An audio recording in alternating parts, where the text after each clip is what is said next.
Bismillahirrahmanirrahim. I am Dr. Aslam Khaki, again with you on the program The Path.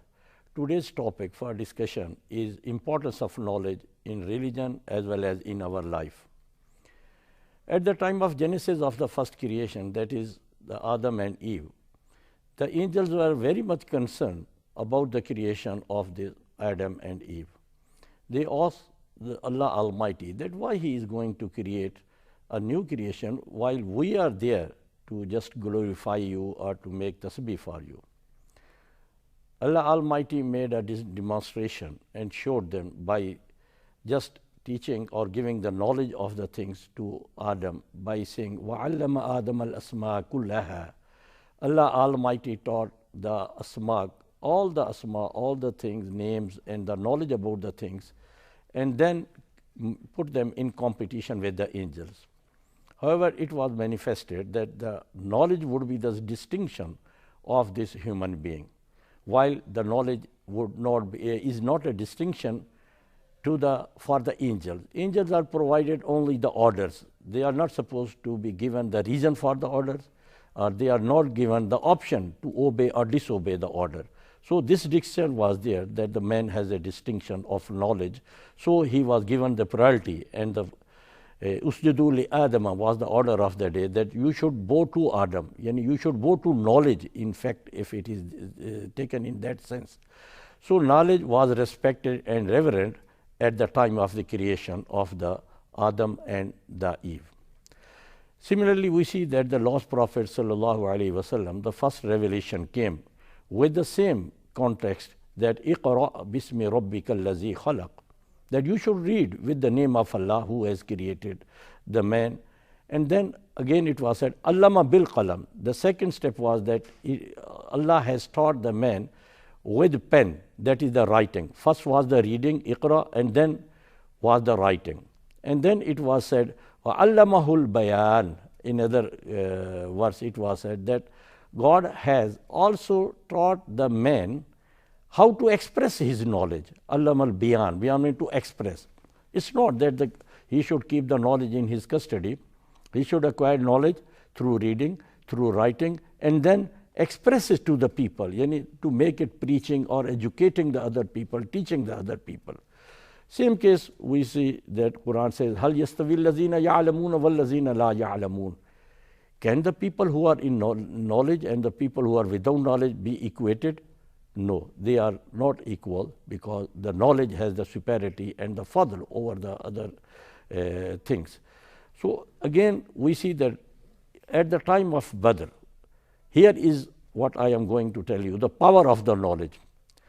At the time of the Badr, when there was prisoner of war of Meccan with the Holy Prophet ﷺ, the Prophet ordered the prisoners of war to teach 10 companions of the Holy Prophet for their release as fidya, or as a compensation or a damages to the damage they caused during the war. So the people who could not release themselves, a single person could not release themselves through money, he was released through education. So here is the power of education and knowledge, which gave the power to release themselves, that is the prisoner of war, from the custody of the Muslims. So that was also the superiority of the knowledge. Otherwise, those kuffar were the enemy of Iman as well as of the life of the companion. But the Holy Prophet did not hesitate for the purpose of the knowledge, for securing the knowledge, to just say to the infidels or to the kuffar to impart knowledge or make them educate the companions of the Holy Prophet. That shows the reverence for the knowledge. Then again, the main thing comes that Quran does not make the knowledge only the conceptual or just a theory work, but it just applies it to this world, to the phenomena of the universe, Alam tara anna Allah anzala minas samai ma'an. There is a detailed verse in the Quran, and that is in the Surah 35 and Ayah 28. It clearly tells us that you have to find the knowledge and apply your information and seek the knowledge and investigate and make research in the universe, in different phenomena, in different areas. And first of that is, أَلَمْ تَرَ أَنَّ اللَّهَ أَنزَلَ مِنَ السَّمَاءِ مَاءً فَأَخْرَجْنَا بِهِ ثَمَرَاتٍ مُخْتَلِفًا أَلْوَانُهُ. First is that, don't you see that we have just showered the water from the sky and it has grown various types and various color, of fruit with various colors. So this is about, you can say, the agriculture or the botanical, the knowledge of the plants, that is the botany. That knowledge is being focused here. وَمِنَ الْجِبَالِ جُدُدٌ بِيضٌ.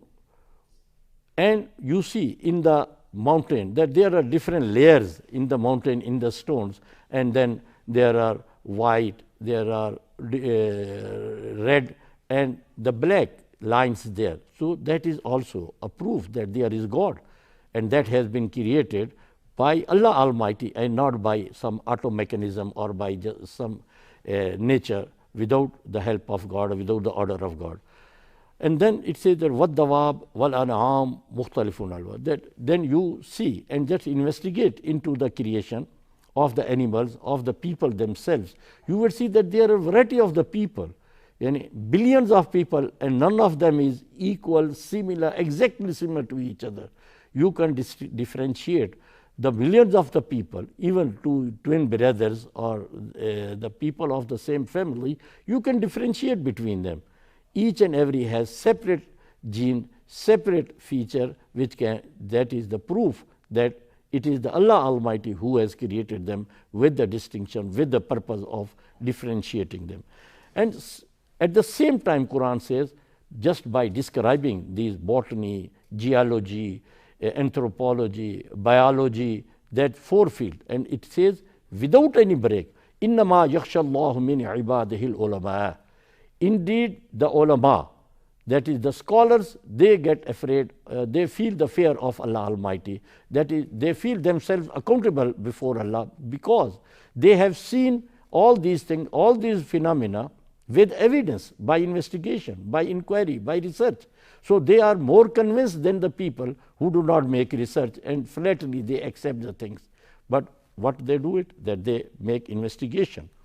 So there is difference between information and knowledge, I would say. That information is simply what you see, that these things are as they look or they as appear. But knowledge is going into the reason, into the wisdom, as there is a prayer or dua, Rabbi arini haqa'iq al-ashya. The Holy Prophet ﷺ said, oh my Lord, show me the secrets of the thing, that what is within that. That's why the science and all the knowledge is focused upon making the investigation. We can see that this is the pen, this is just the ashya. But what is the haqa'iqul ashya? What is the secret in that? It consists of millions and billions of particles that consist of the then molecule, then go into, then it becomes atom, and the particle in the atoms, electron, proton, neutron, and all that. So haqa'iq or the realities are by research and by investigation. Same case with the other knowledge and with the other areas of knowledge. So we can see, we apparently see that there is an ocean or sea, just the water with the foam and the fish. But where is the knowledge? Knowledge is just beneath that sea, that what is happening there, what are the other algae and other things which we can't see without any inquiry or without any research. So this also comes to the another aspect of the life, that the difference between an animal and the human being. The lion, who is the king of the jungle, and the man, they started their life from the same jungle, from the same caves.